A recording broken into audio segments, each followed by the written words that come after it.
Can you hear me? Oh, testing. Testes? Testicles. 1, 2, 3, 2. 2, 1. Hello and welcome to another edition of Light Table Podcast. I'm Steve. I'm Corey. We're going to talk about Spider-Man. Spider-Man! Woohoo! I like Spider-Man. I got Spider-Man everywhere. That's my guy. I know you're more of the DC guy. We did Star Wars last time because I'm a big Star Wars nut. You've always been a Spider-Man nut. For the art, I have to admit, I'm not the quintessential follow the plot lines of Amazing. Put that out there right away in our first podcast where we talk about comic books. Neither of us were comic book readers, quote unquote. Fair enough. We weren't the kids who bought every issue and followed all the plot lines. We don't know everything that ever happened in the history of Spider-Man. No, we were latchkey kids that relied on free resource at the library. Right. We go to the library and read Spider-Man all the time. And just for younger viewers, a library was a place. It was a building, and they put books in this place, and you would go there. Kind of like a Kindle, but a building. Right, yeah. Like, imagine walking a door on your Kindle. You can walk in there, and instead, I mean, it was limited selection. It was like, but you could go there, and you could actually, like, take a book home with you. And for those readers who are even young, or listeners who are younger, books are... No, I'm just kidding.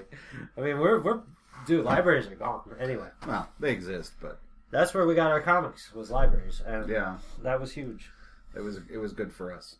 But you could never see in sequence, and that's probably where our fault was. You never got to read issue 101 and 102 and 103 because it was whatever the fuck they had. Whatever they had. They never had sequential issues, so you lost the plot line completely. Yep. Thankfully, though, back then there was less of stories that continued from issue to issue, and more it was one and dones. Every issue was like a plot in and of itself most of the time, or they'd be like a run of 3. And the library might have 2 of those. Right. If you're lucky, the one that's missing is the first one, so you can still like... You fill in the details. But truthfully, it was more about the art. But also when we were kids, I mean, Spider-Man's one of those. Spider-Man and Superman are the 2 heroes that, even before superheroes became big now, Spider-Man and Superman were always around. There were cartoons, there was TV shows. Yeah. They were, you had Lois and Clark for Superman, and you had, I mean, there's been like 8 different Spider-Man cartoons through the years, or 12. There was live action back in the day, too. Yeah. I guess that, for me, it's that old cliche. Spider-Man, to me, was flawed. It was a kid, you could really relate to it. Obviously, they hit a key demographic. Kids are reading it. It makes sense. But I didn't know that because I didn't read them. I didn't really care. It was more the art behind it, I guess. And truth be told, the Spider-Man, the fluid art is just amazing. Even in the older ones, you're talking Stan Lee issues. Those were cutting edge. They may look a little brick now, but they were classic. I don't know if you remember this, but they used to have, to show Spider-Man like jumping to 5 different crooks or whatever, they would show like Spider-Man in his final pose knocking the last one out, but then they would, in the same image, show like 4 more places of him, but he was like a ghost. He was white. Yeah. And then they'd show you how he flipped to those spots. Like, with like a dotted line. Yeah. It was done really well, and it really brought fluid motion to one 2-dimensional piece. And before the internet, that was it, I think we should talk a little bit about the cartoons that have been on through the years. I mean, I didn't ever follow them when I was a kid, but I certainly saw episodes of them. Sure. They vary, but by the time I was, Spider-Man came to the motion screen. Tobey Maguire you're talking about? Yeah, Tobey Maguire. Sure. At that point, he was hot. And there was a Spider-Man show, and then that got canceled, and there was another Spider-Man show, and then that got canceled, and then Disney acquired Marvel, and then there was a Disney Spider-Man show now. Yeah, which is really good. Drake Bell, right? Does the voice? Yeah, it's a really tongue-in-cheek. Mm-hmm. Yes, yeah. Is it the Amazing Spider-Man? Yes, Amazing or Ultimate? I think it's the Amazing Spider-Man. It follows him entering the Avengers, correct? He's with Iron Fist. Which is the Avengers, Nova. Okay. Yeah. But S.H.I.E.L.D. recruits him. Yeah, S.H.I.E.L.D. recruits him. He's an agent of S.H.I.E.L.D. And they're kind of training him how to be official. But he will be the leader of that group. Yeah. Or is. Yeah. Okay, that is the Drake Bell one. Drake Bell, coincidentally, was, remember that Nickelodeon show, Josh and Drake? No. If you saw a picture, you would. Anyway, he voices Spider-Man. Does a really good job, actually. But you mentioned Tobey Maguire. I mean, I guess for me, I don't recall the Spider-Man television series that much when we were younger. I'm sure I caught an episode or two. It was from 1967, it looks like. Oh, sure. I remember that one. From 67 to 70. And I remember seeing reruns of that one. And just being like, Spider-Man's on TV? He was a very chunky Spider-Man in that, right? Yeah. Like, he wasn't svelte. He was very, like... It was an 80s cartoon, so it had kind of... Sure. It lacked definition. Or a 60s cartoon. It was not anime. It was done in a very rudimentary animation style. He had the smaller eyes that looked a little feminine with the curve to it, I believe. Still Spider-Man nonetheless. But again, my fandom of Spider-Man does not necessarily stem from Peter Parker's dilemmas growing up, because I didn't know of that. In fact, my very first understanding of the story was the Tobey Maguire series. Like, granted, of course, I knew kind of Peter Parker. I didn't know how he met Mary Jane. You knew who the villains were. Yeah, like exactly. You knew that Mary Jane was his girlfriend, and you knew the Green. I knew they got married, the Doc Ock and the Rhino guy, and I knew of like the Sinister Six and Venom, of course. You know, Venom and Carnage. Yeah, they were really cool looking. Which, if we have to give Spider-Man some credit, to this day, one of the most loved, or liked villains is Venom. Throughout. Probably one of the best-selling villains. You could argue Lex Luthor and shit are great, but there's nothing like Venom. Like, seriously, that's one of the most iconic. Especially for the drawn page. Yes. Like, he was just beautiful with all his stuff flying around, and like, it really let the artist be creative and show you something awesome. Well, I don't know that Venom came in Todd McFarlane era, did it? Might have. Well, McFarlane was just the artist anyway. He wasn't the writer. If he was the one who originally drew him, though, I mean, exactly, he probably created the character. More than likely, it seems like it's a McFarlane character. You know, with the tendrils. 1984 is when he came. So I don't think that wasn't McFarlane then. No, that must have been Romita. McFarlane probably drew Venom the best, more than likely. Originally, a new costume for Spider-Man that would later become the character Venom was conceived by Marvel Comics reader from Norwich, Illinois, named Randy Schuler.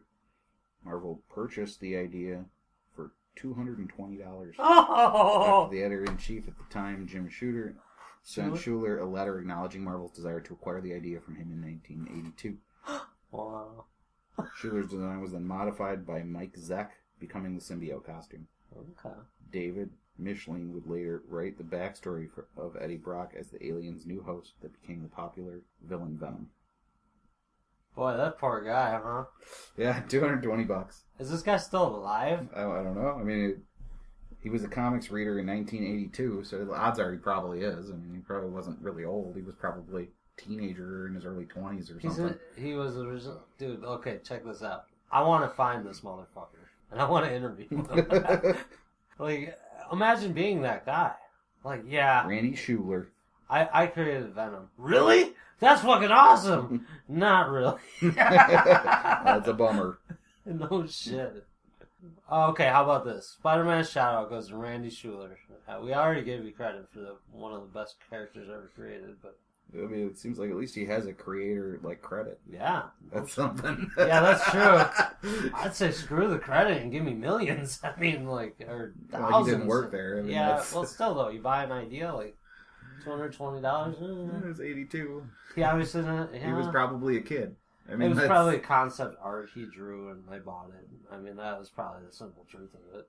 They bought the rights to it. Oh, man. And of course it wasn't big then, but God, that's like Kevin Smith not making Matrix. You didn't make the Matrix. You didn't make the Matrix. You didn't come up with Venom. I did. I spent $220 on booze. He probably went and bought it comics with it. Yeah, no shit. Do you think he'd spent all of it before he saw Venom in the Spider-Man series? It took him 2 years to produce it, so yeah. He probably did. So, okay, Marvel comes to him and says, we love this. We're going to buy it from you. Oh, okay. Here's $220. Within, 1982. Let's say here's 6 months. Yeah. Yeah, to a year. This guy's giving it all back to him. And more. That's hilarious. That's our business plan right there. Yeah. Well, that's entertaining. Yeah. That's a good note to leave it on with him. I mean, It kind of draws it back to Light Table. We're trying to get big this time. We're not going to sell Venom, though. Let's look at Carnage. Carnage. David Michelin created Carnage to be a darker version of Venom, intending to have Eddie Brock killed off in Spider-Man 400 and have the symbiote continue to bond the series of hosts. However, as Brock and Venom's popularity increased, Marvel would not allow him to be killed. Saved by the fans. Decided to create a new character, a total psychopath, who, unlike Venom, had no sense of morality. Yeah, because Venom was a stand-up guy for the longest time. His name was meant to be Chaos and then Revenge before they settled on Carnage. Which was perfect. I mean, if you've never seen Carnage, there's no other perfect name for that character than fucking Carnage. Designed by Eric Larson, who modeled the character on DC Comics supervillain The Joker. So he's Larson's modeled after big. The Joker. That's cool. Makes sense. I could totally see that. Makes sense, yeah. Yeah, he's, put green hair on him and white makeup. It's practically The Joker right there. That guy was badass, too. Yeah, he was. He was wicked. Yeah, let's see that picture of him. Holy shit. Oh, man, that gives me nightmares from childhood. It's like Venom, only like badass, which is crazy, because Venom's pretty fucking badass. Yeah. You're like, wow, how did you make Venom cooler? You know, you made him red and you made him evil. Yeah, and skinny. Like, really evil. Yeah. Like the tendrils. Like those, for me, it was always about the hands. Yeah. Nice. Anyway.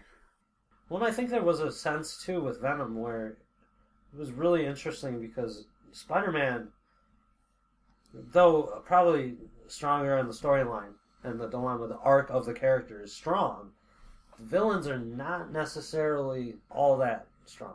Like, each individual one is kind of dumb in its own way. They follow tropes. They do. Yeah. They do. Mad scientist who experiments on himself. I guess more like the costuming I'm getting at, like Green Goblin. Like a goblin that throws pumpkins. Okay. Yeah. But, okay, it was a little hokey. Doc Ock was okay. It was cool. Vulture's cool. They're all cool in their own right. But we're going to go dark. And this fucking dude is bad. Like, you haven't seen a bad killing thing. Like, yeah, Doc Ock killed people or tried to, but we never showed it. This guy, he's going to rip your head off. Yeah. He's going to be violent. Yes. Yeah. And then Carnage, they just doubled down. Yeah, Carnage. Oh. This guy's cool. Let's make one that's red and is way eviler. Yeah. well, it makes sense. This is bad. Let's put this thing, the same symbiote, on an insane dude. Awesome. No limits now. He's like the antithesis of Batman. Trying to do bad and wants to kill. Yeah. The movies is really for where it's at for me as far as Spider-Man goes. I mean, I love the comic imagery. Sure. To me, comic books, more than anything, were about the art when I was a kid. I did read some storylines. I read the Death Superman. I read, I read some Spawn. I read a few Spider-Mans in the library. But, like, it always felt to me like I couldn't afford to collect all the comic books, and there really was no point in just reading one of them. Sure. Like, you had to get the whole overarching story. It's about the soap opera of the characters. Yeah. So I had comic books. I opened them and I looked at the pictures, and then I tried to draw those pictures. Sure. Exactly. Yeah. Exactly. Imitate and copy and learn. Yeah. Would you say that Death of Superman and Feeling for a Friend was really your, like, first buying of comic book series? It's like the only time in my childhood that I took money that I had earned or had and, like, put it into collecting a comic book series, and I did it for like a year and a half. It certainly was successful. I mean, it was a good story run. Yeah. And again, like I said, Spider-Man and Superman, everybody knows those two characters. Yeah. You don't necessarily, you may have never read a comic book, but you still know who they are and who their alter egos are, and oh yeah, like, absolutely. Like, you don't know all their character plot lines, but you know the basic idea, and so you grew up in the zeitgeist with it. But when the movies came, it brought it to me in a medium where I could really absorb it. Sure.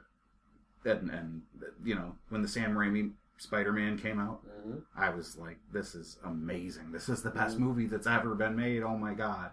And then for a while it was like the best comic book movie that was made. Like they tried to copy it and reproduce it 100 different ways. And a lot of them kind of lacked because they were trying to follow this format that Sam Raimi had set up that he'd kind of stolen from Tim Burton's Batman and then tweaked to not be so Tim Burton-y. Yeah, a little more realistic. Yeah. But I think now they finally have said comic book movies have stopped being cheesy. Oh, yeah. They've become like hardcore, real blockbuster, amazing films with the the Marvel universe, and the new Spider-Man movies are excellent. And that's where Raimi threw me in those, and I didn't notice it then because I didn't have a comparison. You didn't have a comparison, right? Just like with the original Batman. Exactly. You go back and watch those old Batman movies. Mm-hmm. They don't hold up like they did then. Exactly. They were so good in the 80s because we've never seen anything like it. Mm-hmm. Yep, and Sam Raimi did it perfect until what's the new guy? I don't even know. I don't know who the director is. Okay, we'll credit that later. Let's look it up. Take a right look here. Mark Webb. Mark Webb. That's right. Of the Amazing Spider-Man movies. Yep, that's right. Nice. There you go. Easy to remember. Webb, Spider-Man.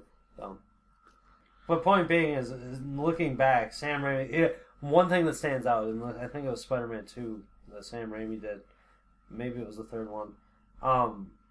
Do you recall the scene? It was the third one because it was Venom, where Tobey Maguire is dancing in the yes, that's the third one. Oh my God! What a horrible it's the third choice. One. Pretty sure the emo dance down the street. Yeah, it was totally emo too, man. Oh my God! He ruined it. Like that was a poor decision. Yeah. The second one is decent. With the Doc Ock, I think of the three, it's the one that holds up the best of the three. Yeah. As far as like sticking to the story and making you feel the character. The problem I always have with all the Sam Raimi Spider-Man movies is they spend way too much time dealing with his aunt and his uncle. Yes. Like they just spend too much time at that house and dealing with his love interest. They should be a part of the story, but they should be like 40% of the story, not 60%. You know what I mean? I like the update with Sally Field, but the first one was much more literal translation. Andrew Garfield, is it? Is it Andrew? Andrew Garfield, yeah. He is an amazing Spider-Man. Oh, speaking of cast, Tobey Maguire. Back in the day when Spider-Man came out, that was almost as controversial as Ben Affleck. Really? Was it? Close. Tobey Maguire seems like a really good Peter Parker to me. Now, I mean, like you look at the way he looks. Oh, like he fits the character. I think he at the time though he had been coming off of it's that black and white movie where they all like learn to see color. Oh, I liked that movie. That was a good movie, but he was like kind of, I don't know. It was weird. It was independent, it was odd, and odd. It wasn't like a mainstream film. Yes. Anyway, Pleasantville. Yeah. Yeah, and I think what I recall of it that's who Sam Raimi is. He's the guy who picks the odd people. He likes to put Bruce Campbell in all of his films and like. I like Sam Raimi as a director. I really do. Mm-hmm. I loved Evil Dead, and I love a lot of the movies he produced. What's the Drag Me to Hell? That movie was great. Yeah, that was a good movie. Yeah, it was like a pretty kick-ass horror possession kind of a thing. Yeah, what else did he do? Sam Raimi? Yeah, look him up. Sam Raimi, producer, 46 credits. He produced a lot of stuff. Yeah. Spartacus, Evil Dead, the new one. You know what? Yeah, that's where I've seen the name as the producer, probably. Lots of producing credits. Yeah. Hercules and Xena, Young Hercules. Okay. Darkman 3. Lots of things. Director. That's what I want. He has 19 director credits. He did Rake. Oz the Great and Powerful in 2013 was his. That was pretty good. Yeah, it was a good movie. Drag Me to Hell, the Spider-Man movies, The Gift. Yeah, that was okay. That had Kate Blanchett in it, I believe. For the Love of the Game, that was alright. Oh, that was okay. The Simple Plan, The Quick and the Dead, that was kind of cool. Yeah. Army of Darkness, sure. That's probably my favorite of his, personally, but it's because it's nostalgic. Right. It's not. It's actually a horrible movie. Well, not horrible. It's a cult classic. Darkman, Evil Dead 2. Crime Wave, Evil Dead, Within the Woods, Clockwork, It's Murder. There you go. Okay, well, not too impressive. No, but I mean, he's produced director. a lot I of good stuff. Movies, yeah, producer-wise, his name's on everything. Mm-hmm. And he's not a bad guy, but I wouldn't pick him to do Spider-Man. No, not directing, maybe producing. Yeah. Apparently, I would pick Mark Webb because I really like. Visually, especially how they've done with these new movies, I think they're spot on visually, the way that they flow and stuff. I think there's still maybe a little too much of like the character development, like he's hanging out and skateboarding and weird stuff that you're like, why would we spend 10 minutes on that? And like with most movies, there's always a moment. Sure. You go like, That's so out of place. Like, why did you do that? The director, why choice? Why is that? Or editing? Like, that should have been taken out. Yeah, no shit. But at least okay. I don't know if it was his choice, but somebody made this choice, and I like that they chose to go in opposite direction and update it where they could. Good example, the Web Slinger, also in the comic book. Where he built it, rather than him having it in his body. In fact, originally he started with it in his body. I believe in the comic book this is how it goes. In the comic book, originally he started with it in cartridges. Was it cartridges? Not in his body. Oh, really? Okay, interesting. I'm pretty sure. I like that Webb is obviously going down that path, because if you notice in the first new Spider-Man, original abilities. Andrew Garfield in the first original Spider-Man, the hammer in that motif of engineer. Right. Building those. Remember the scene with the lizard coming down in this tunnel? He put in the web and he listened for the vibrations and shit. Like, yeah, that's what Spider-Man's about, thinking. Mm-hmm. It's about how intelligent the character is, yeah. Anyway, sorry. When Peter Parker was bitten by a lethally irradiated spider, radioactive mutagenic enzymes in the spider's venom quickly caused numerous body-wide changes. Immediately after the bite, he was granted his original powers, primarily superhuman strength, reflexes, and balance, the ability to cling tenaciously to most surfaces, and a subconscious, precognitive sense of danger. Spidey sense! Called the spider sense. So it doesn't say there specifically. Spider-Man's overall... Yeah, it doesn't say anything about the web shooters. Nervous system evolved and enhanced. Blah, blah. Originally he wore glasses, but his vision became 20/20. Of course. I do agree with you, though. The old Spider-Man series featured cartridges.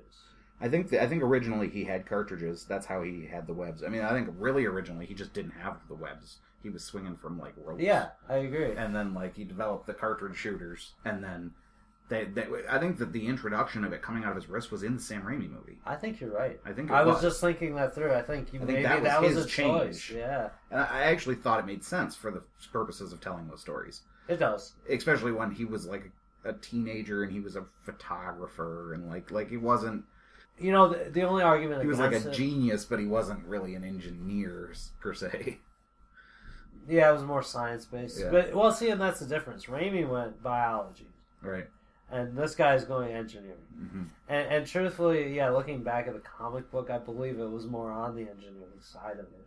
Because thinking back, I can't really think of any time he didn't use the cartridges in the actual comic books. But I like the cartridge because it automatically sets up a point, just like every comic book had, where he's going to run out. And now he's got to do something unique. It creates one more device to get him into trouble. And Spider-Man is all about getting in and out of trouble. That's what it is. Mm-hmm. Equipment. There we go. What else would he have? Spider-Man's web shooters were perhaps the most distinguishing trait after his costume. Peter had reasoned that a spider, even a human one, needed a web, since the radioactive spider bite did not initially grant him the power to spin webs.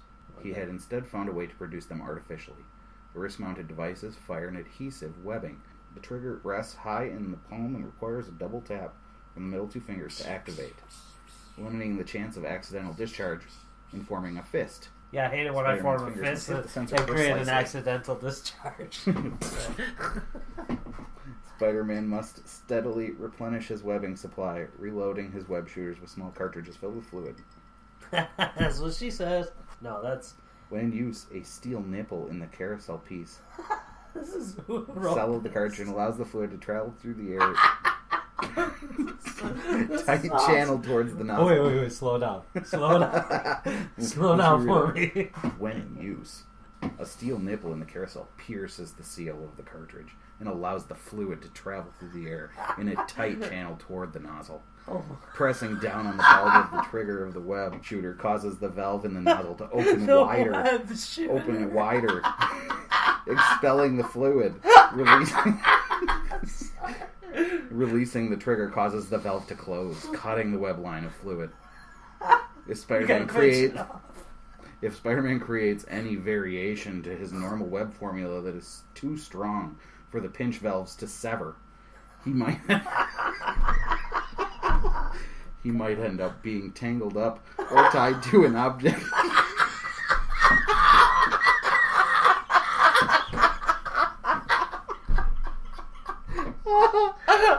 That's horrible. The image I have. Where was I? Oh, shit. All I know is you were wherever. I just pictured somebody stuck to a wall. Tied up. Let me back up. Ooh, I'm crying. Too strong for the pinch valves to sever. He might end up being tangled or tied to the object he has attached his web to, which has happened on more than one occasion. His web shooters require constant maintenance.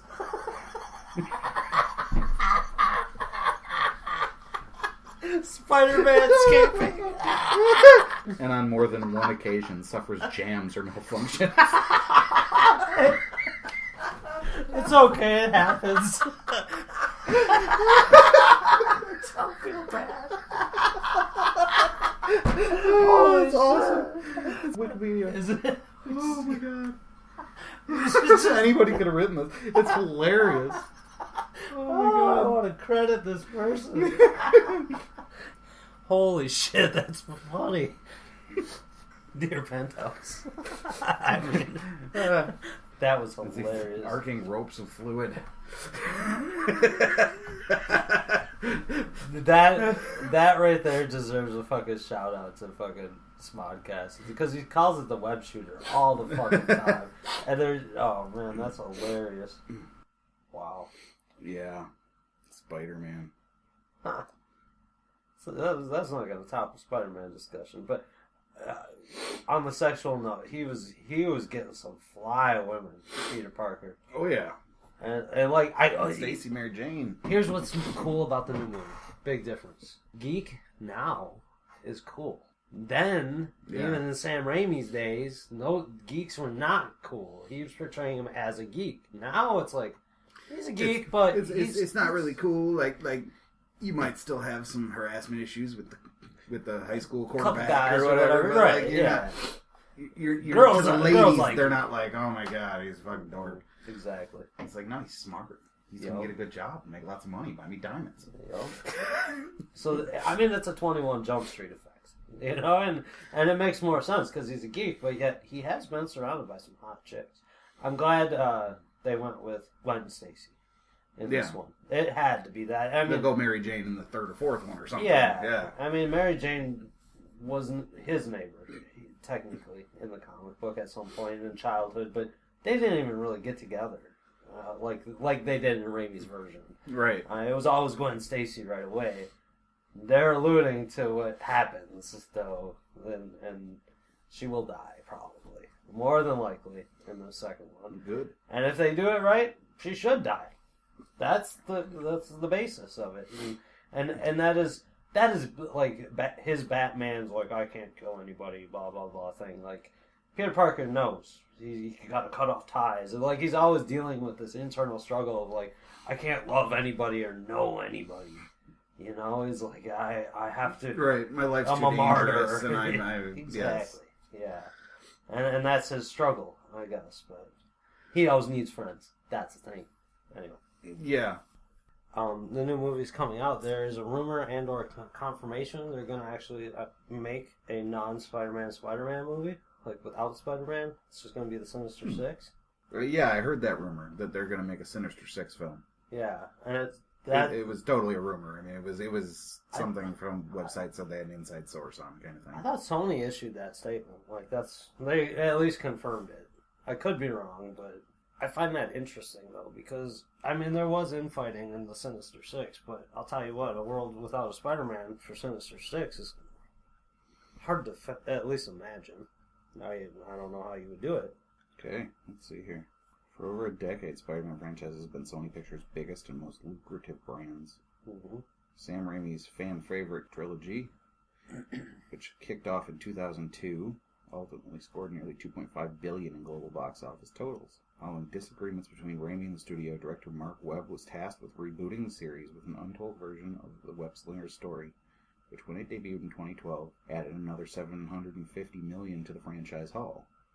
Sony will get another significant shot of Spider-Man money when Amazing Spider-Man 2 hits theaters May 2nd.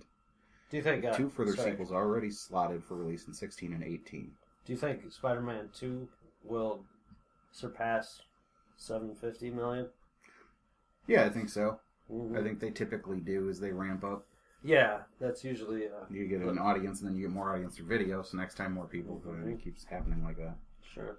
So, yet rumors have circulated that they might not be Spider-Man movies after all, and could instead focus on Peter Parker's iconic anti-hero Venom instead. But we cannot be sure that 2018 Spider-Man franchise film won't actually turn out to be The Amazing Spider-Man 4. We now know, though, an official Sony press release, the studio is preparing standalone movies for Venom, as well as the Sinister Six supervillain team. There it is. There it is. So it is confirmed. Yeah, it's confirmed. Sony confirmed it. They're doing Sinister Six and they're doing Venom. Nice. Yeah, that'll be good. My butt will be in the seat. Well, back to the point though. How do you do a Sinister Six movie? I could see a Venom movie without Spider-Man. I could. Well, who's the hero though? Unless it's Brock. I don't know. I mean, but in the modern Spider-Man comics now, Venom is a hero. Yes, he's not a villain. That's true. That was a change that happened. That still wasn't his initial plot line. He switched sides. Right, and that change involves Spider-Man. Mm-hmm. So either do you speculate? I think you have to introduce him in a Spider-Man movie.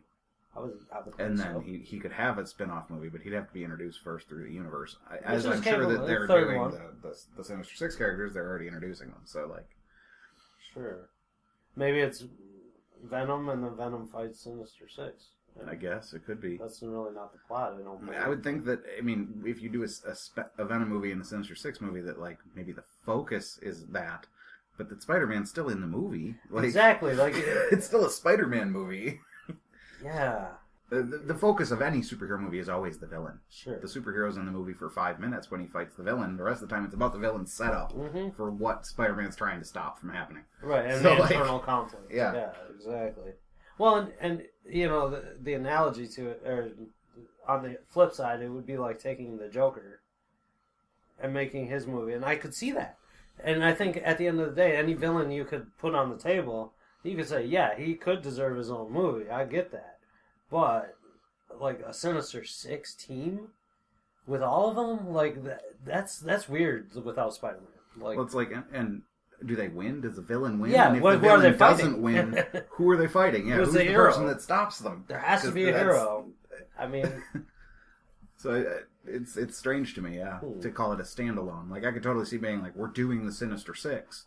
Mm-hmm. We're building up to a Sinister Six film where we put the characters together and spin the pot and get them all going, and then movie 4 or 5 is the Sinister Six movie, but it's still Spider-Man, the Sinister Six. That's the title of the film. It's not just the Sinister Six.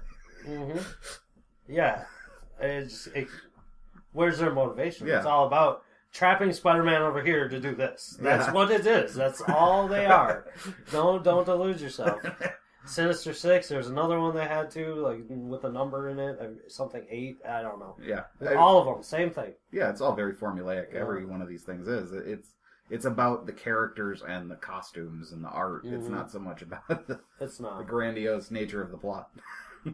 Although there are some really good story arcs that develop from, even truthfully, Spider-Man does this well in the world of Spider-Man. The villains aren't true villains. Do you know what I mean by that? They always start out as a good guy, usually.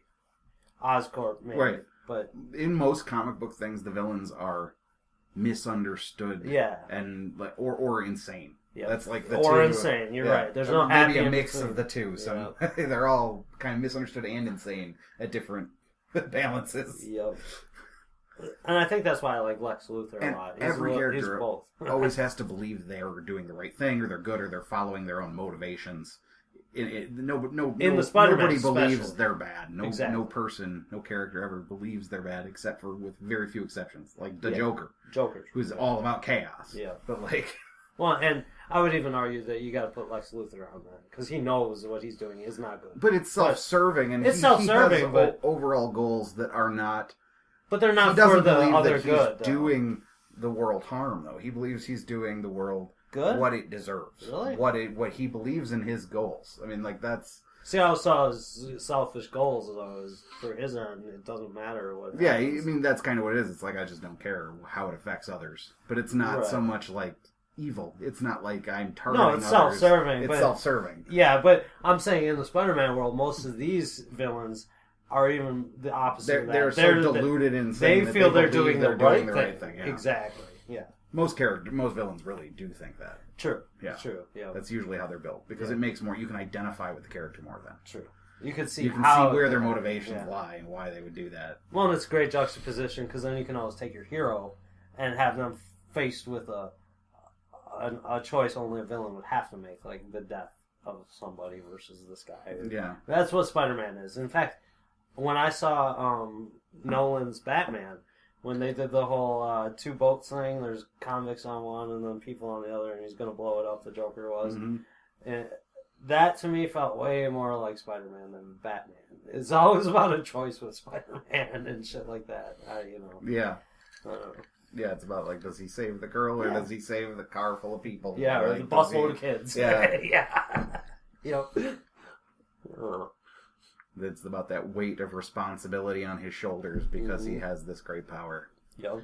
And in a lot of ways, he's like Batman. He has to walk the world alone.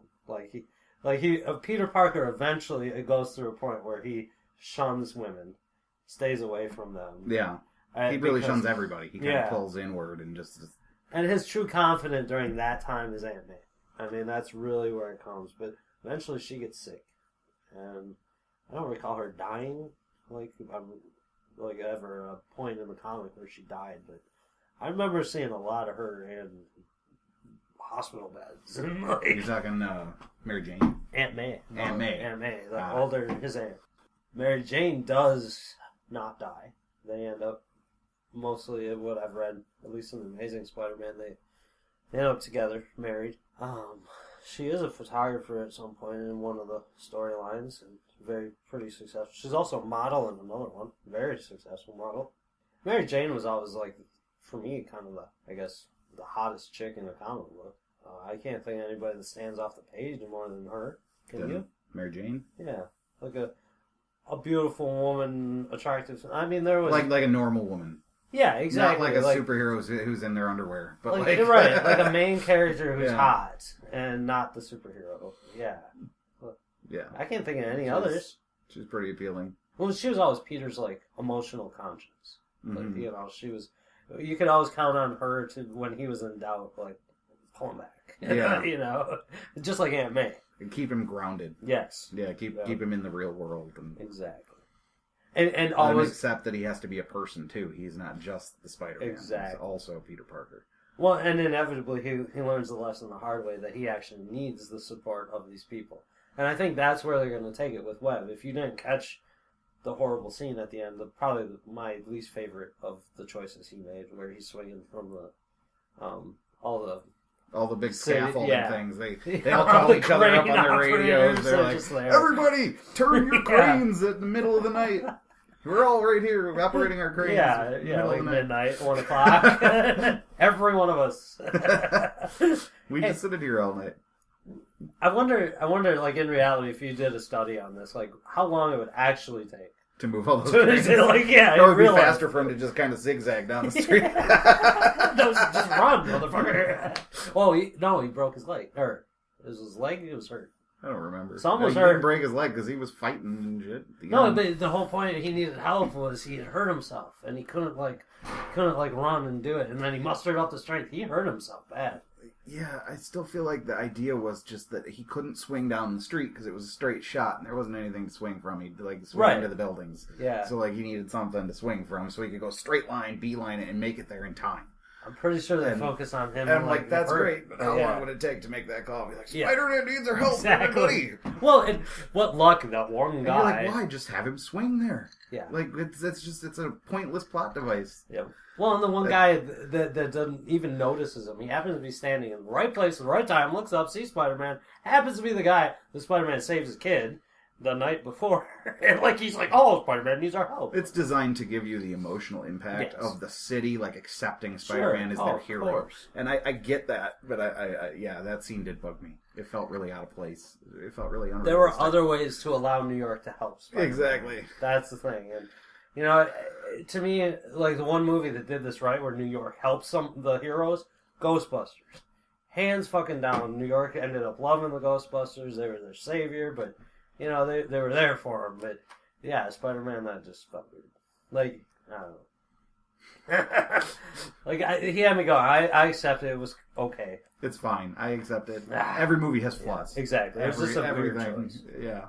No, it wouldn't have been mine, but that's fine. I'm not a director, so... Yeah. I think that movie could have lost a couple of things like that and been trimmed down just a little bit. There was some time elements. It was a little bit long, yeah. too. I mean, the movie would have felt better if it was 20 minutes shorter or 15 minutes shorter, I think. It was just a little over 2 hours, but I would have been happy with it being a buck 49 or something. There probably definitely was one scene of him learning how to climb a wall or fucking jump through something that you could have gotten rid of. You could have trimmed it down. Yeah. They spent like a while on a montage where he was practicing with his powers, and I get that you need to do that montage, but it maybe could have been a little shorter. Yeah. And like... The whole gene sequencing thing at the beginning where he's working with the lizard guy, the Dr. Connors, is it Connors? Right. Yeah, I think. Anyway, he's working with him, and he unlocks the algorithm or formula or whatever to do it. Mm-hmm. Like, you could have gotten rid of all that. Like, why did it have to be Peter Parker that solved it? Like, I get it. They're trying to tie it to his dad. Yeah, I mean, that's going to be a big part of the you could have just you could have just explained that. Like, that's why it was important. Yeah. Like, you could have cut out the scene where he went to his house. He could have just like given him his dad's papers or something. Exactly. Like that could have been the end of it. Well, and then the whole scene then when they're working together, although that was the reason that he wasn't. But again, around like for you said, Ben's they're death. building him up as an engineer in this genius. That's true. So you bring him in there to show how smart he is and that he can do this stuff. That's true. Dr. Connors in the movie did legitimize his knowledge because Peter came up with this, and it is fortuitous because his dad was working on it and he solved it. Okay, they're making his parents, or at least his father, much more relevant. Yeah, I feel like that was never like part of the plot at all. Like, where's his parents? They died, and then just he accept went to that. MA, Yeah. and he's just an orphan. Like that's part of who he is. But we don't really ever learn much about his parents in my recollection. But I like that they're taking it there. I actually think that's cool. Yeah, I don't mind an origin story if it's new. You know, like that makes sense. That's my biggest thing with these movies. Is don't just rehash it. Keep rehashing the same thing. Make it original. Make something new that tells me a story I haven't heard. I don't mind if they steal from the comics because most people haven't read them. Exactly. You know, most people don't know every line of history. So study what the history was and give me something that references it, but make it your own. Yeah, like that's great. Exactly. Make them new shit. You know, that fits. Yeah. But, yeah.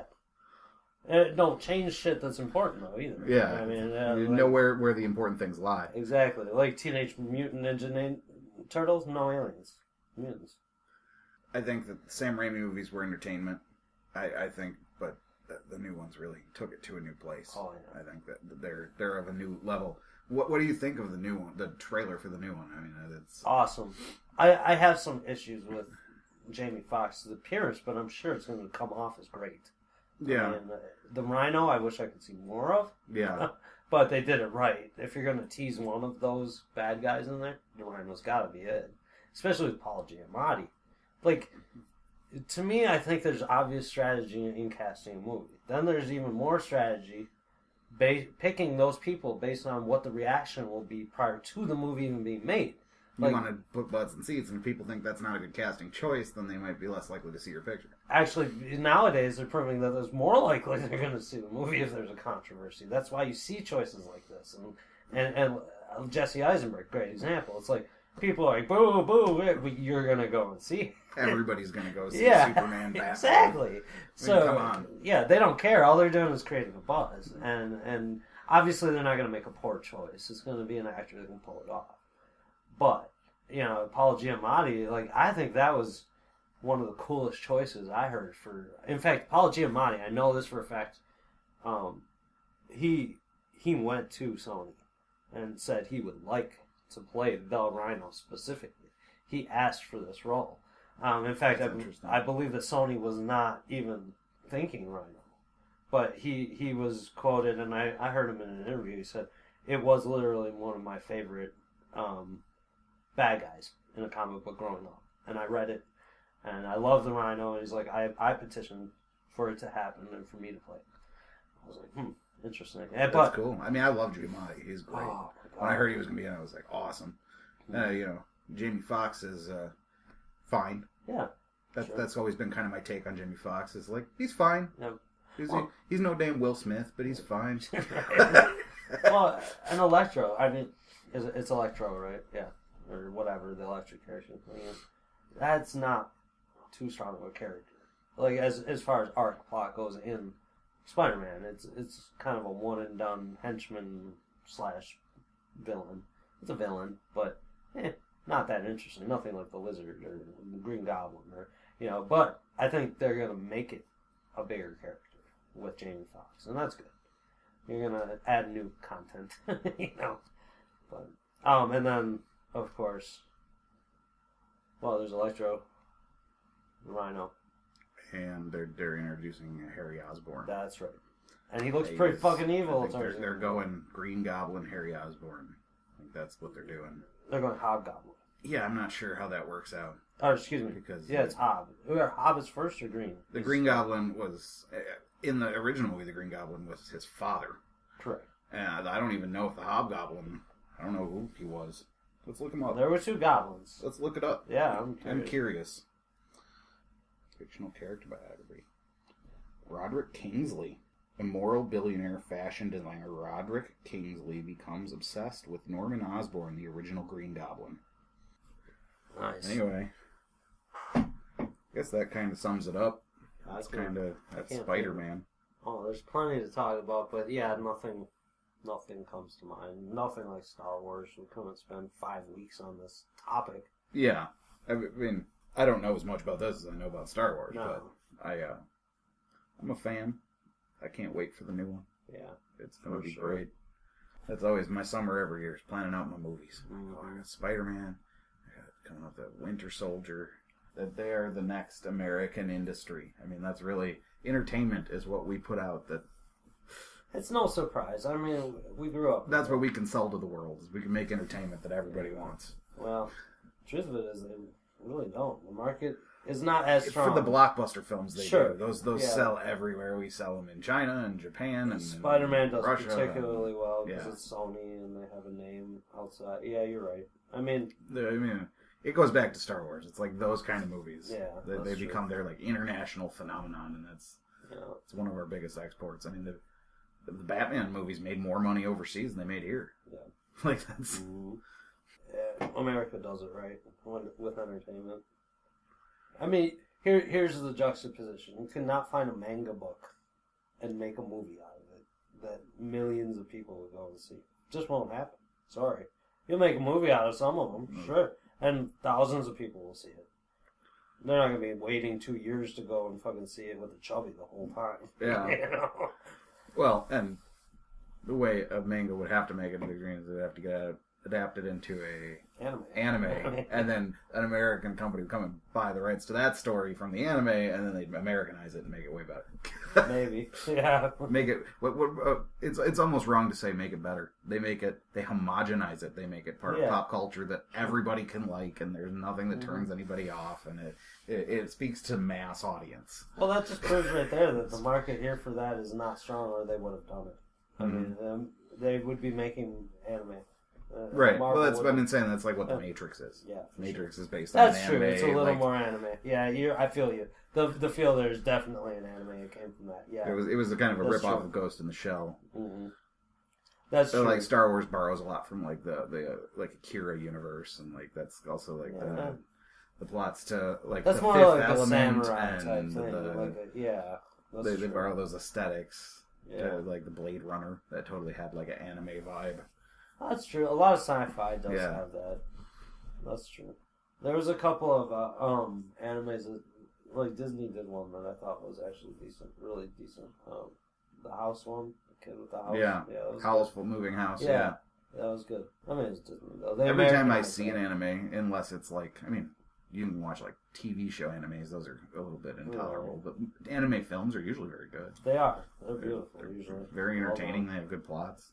They kind of sometimes have plot twists or elements that I don't get because it's from a different culture than my culture.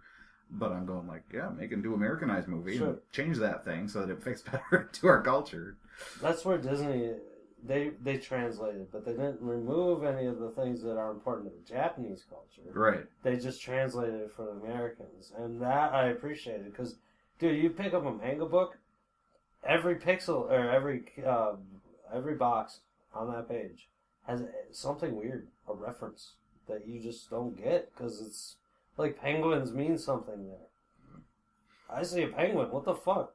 I don't get it. But to them, it means prosperity. Or, it's something weird like that. Like, they get it. Okay, fine. But, I see penguin, I'm like, are we drinking? Because I think Tommy Boy. Or not Tommy Boy. Billy Madison. Billy Madison, yep. Hello, penguin. Hello, penguin. What are you doing? Well, I think that just told us we should end it. Even the computer wants to go to bed. Yeah.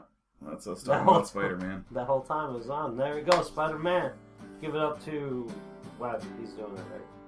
Yeah. They have the right aesthetic for those films. Absolutely. Can't wait. That'll be fun. Yeah.